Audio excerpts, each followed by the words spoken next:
एक टाइम के बाद गुरु को भी छोड़ देना होता है। हाँ, जो लोग गुरु को नहीं छोड़ पाते एक टाइम के बाद वो कमजोर रह जाते हैं।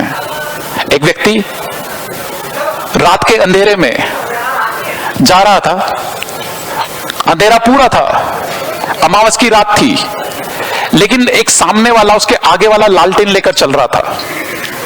आगे वाला लालटेन लेकर चले जा रहा है, ये इसके पीछे पीछे चले जा रहा है। लेकिन एक जगह आया जब दोनों को अलग अलग दिशाओं में जाना था। अब लालटेन वाला तो अपनी लालटेन लेकर निकल गया, ये अटक गया कि अब कैसे जाऊं। तो इसीलिए ये सब चीजें अवलंबन के लिए हैं कि हां, इनका सहारा लेकर हम उस चीज को प्राप्त करने की कोशिश कर सके, लेकिन उन पर भी अटकना नहीं है। इसीलिए कहा जाता है, एक दिन सवाल आया कि हमने सुना है जैन धर्म योग को नहीं मानता, जैन धर्म योग को नहीं मानता। मैंने कहा बिल्कुल सही सुना और बिल्कुल गलत भी सुना है। एक तरफ जैन धर्म योग को मानता है, एक तरफ जैन धर्म सिर्फ एक ऐसा धर्म है जो योग को अयोग को मानता है। इसीलिए यहां पर दो मोक्ष मार्ग की बात आई है, व्यवहार मोक्ष मार्ग और निश्चय मोक्ष मार्ग। व्यवहार मोक्ष मार्ग की अपेक्षा से ये सब चीजें जरूरी हैं कि आप मंदिर जाएं। निश्चय मोक्ष मार्ग की अपेक्षा से कोई चीजें जरूरी नहीं कि आप मंदिर जाएं, लेकिन निश्चय व्यवहार के बाद ही आता है पिक्चर में। आप सीधे निश्चय पर नहीं जा सकते। जैसे अगर आपको 10वीं सीढ़ी पर पहुंचना है तो पहली, दूसरी, तीसरी, चौथी, पांचवी, छठी, सातवीं, आठवीं, 9वीं, 10वीं पर ही पहुंचोगे। आप जंप करके सीधे 10वीं पर नहीं पहुंच सकते।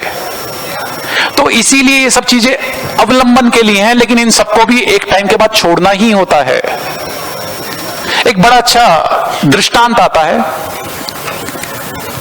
भगवान महावीर के जो प्रथम गणधर थे या प्रमुख गणधर थे, इंद्रभूति गौतम, उन्होंने एक बहुत ही बेहतरीन सवाल भगवान महावीर से किया कि भगवान आप एक चीज बताएं प्रभु, जब आप ही निर्वाण के कारण हैं, आपकी पूजा, आपकी भक्ति ही निर्वाण का कारण है, तो मैं तो 24 घंटे दिन रात सुबह शाम आपके साथ ही रहता हूं, आपकी भक्ति करता हूं, फिर मुझे निर्वाण क्यों नहीं हो रहा?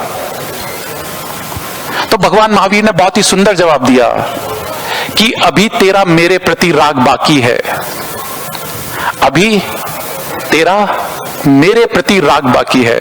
और कार्तिक मास की अमावस को प्रातःकालीन बेला में भगवान महावीर को मोक्ष होता है और सायंकालीन बेला में इंद्रभूति गौतम को केवल ज्ञान हो जाता है। तो अवलंबन जरूरी पड़ता है कई बार लाइफ में, लेकिन आपको लगता है कि अब मैं अवलंबन की स्टेज से ऊपर आ गया हूं, मेरा मन मंदिर हो गया है, मुझे हर जगह प्रभु नजर आता है, तो फिर कोई जरूरी नहीं कि आप मंदिर जाएं उसके बाद।